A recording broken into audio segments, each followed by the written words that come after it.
नमस्कार दोस्तों, आप सभी का अपने YouTube channel stock tech consulting में स्वागत है। होली की ढेरों सारी बधाइयाँ। तो दोस्तों USD-INR के बारे में बात करेंगे, GBP-INR के बारे में बात करेंगे और अपना कैसा ट्रेड रहा था प्रीवियस सेशन में 22 को, उसकी भी हम लोग बात करेंगे। और आने वाले टाइम में USD-INR कैसा रिएक्ट करेगा उसके बारे में बात करेंगे, क्योंकि USD-INR ने अपना अपसाइड में ब्रेक दे दिया है। पिछले बार USD-INR के ऊपर मैंने वीडियोस बनाया था जिसके साथ निफ्टी, बैंक निफ्टी और लास्ट में मैंने USD-INR भी अटैच किया था, क्योंकि USD-INR को मेरे को थोड़ा वहाँ से बुलिश दिख रहा था।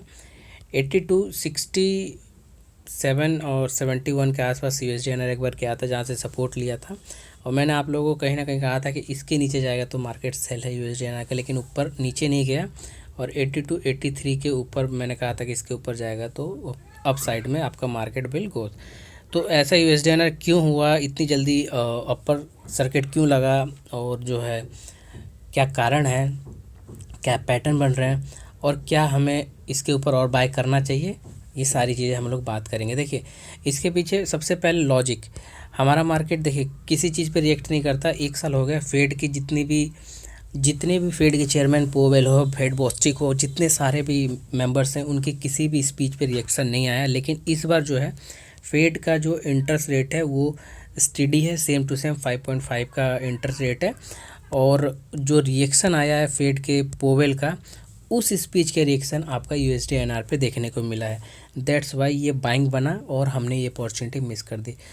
लिटरली मैंने ये अपॉर्चुनिटी मिस कर दी। मैंने अपने ऑप्शन जो है 2 पैसे से यही 4 से 5 पैसे मैंने बुक किए, बस मेरे को नहीं पता था कि और नेक्स्ट कॉन्ट्रैक्ट में जो है वो 4-5 पैसे का चीज़ जो है 40 पैसे भी गया हुआ है।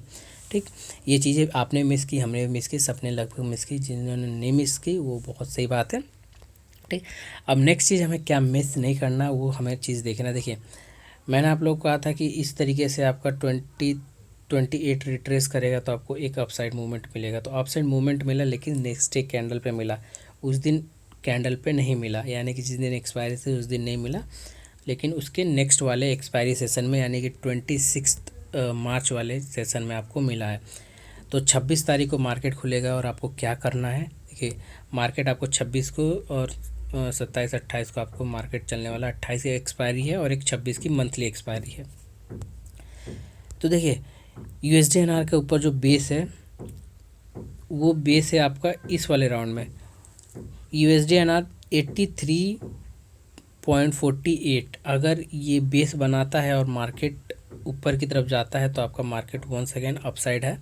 और एक ये बेस है आपका 83.58।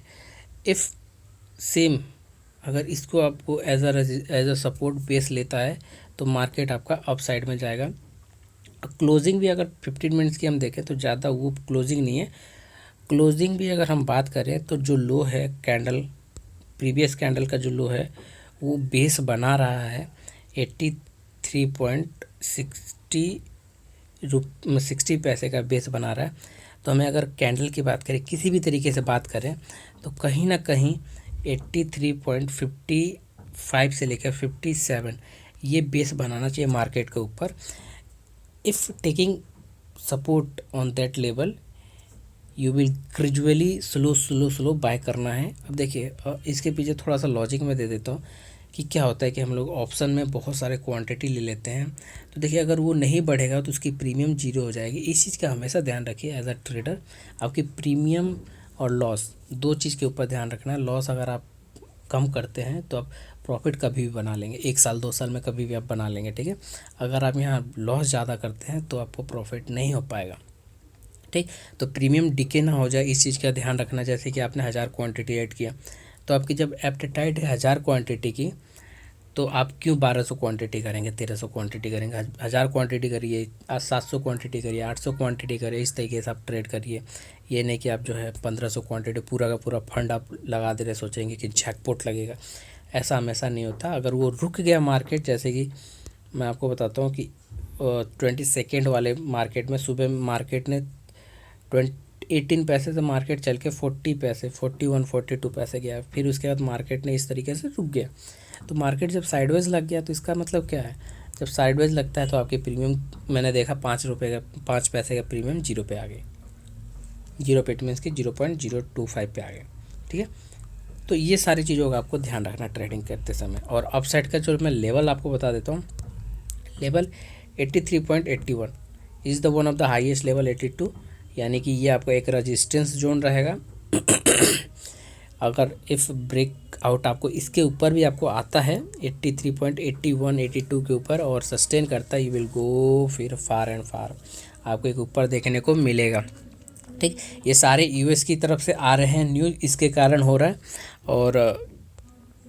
और अभी कब तक चलेगा ये रैली, मैं आपको बताता हूँ कि 4 से 5 अप्रैल तक ये रैली चलेगा। 4 से 5 अप्रैल तक ये रैली चलेगा, जब तक आप प्रॉफिट बुक कर सकते हैं। दोनों तरफ मार्केट हो सकता है USD/INR का 4 से 5 अप्रैल। इसके पीछे एक लॉजिक बता देता हूँ।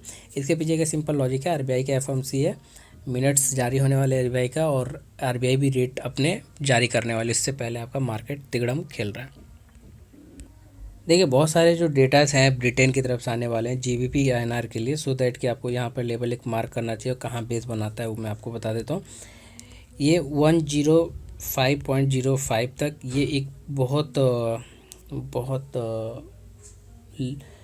बिग सपोर्ट आपका है, और आपका एक बेस बन रहा है। तो बेस आपका 105.18 टू 105.05 के बीच में, यानी कि 13 पैसे है मार्केट के अंदर। इस तरीके से बेस बनेगा यहाँ पर, और मार्केट उस तरीके से एक अप और एक डाउन सर्किट लगा सकता है। सर्किट इस मीन्स कि ऊपर या नीचे जा सकता है। और जो क्लोजिंग है GBP/INR का वो ऑलमोस्ट डोजी क्लोजिंग है, यानी कि ये बायस्ड है। किस तरह बायस्ड है अभी पता नहीं है। ठीक है, ये बायस्ड होगा, एक तरफ होगा। तो अगर मैं आपको बताता हूँ कि 18 अगर ब्रेक करता है, 105.18 ब्रेक करता है, और क्लोजिंग आपका एटलीस्ट अपने प्रीवियस डे के हाई पर देता है। हाई यानी कि 150 है, लेकिन 40 के आसपास हमें नहीं जाना। ओपनिंग अपनी ओपनिंग यानी कि 105.33 के ऊपर अगर ये क्लोजिंग देता है, और इसके ऊपर मार्केट थोड़ा सा इस तरीके से जाता है, तो मार्केट आपका एक अपर सर्किट लगा सकता है 105.57 तक के लिए। ठीक है, और नेक्स्ट लेवल 67 तक के लिए आप एक मार्क कर सकते हैं।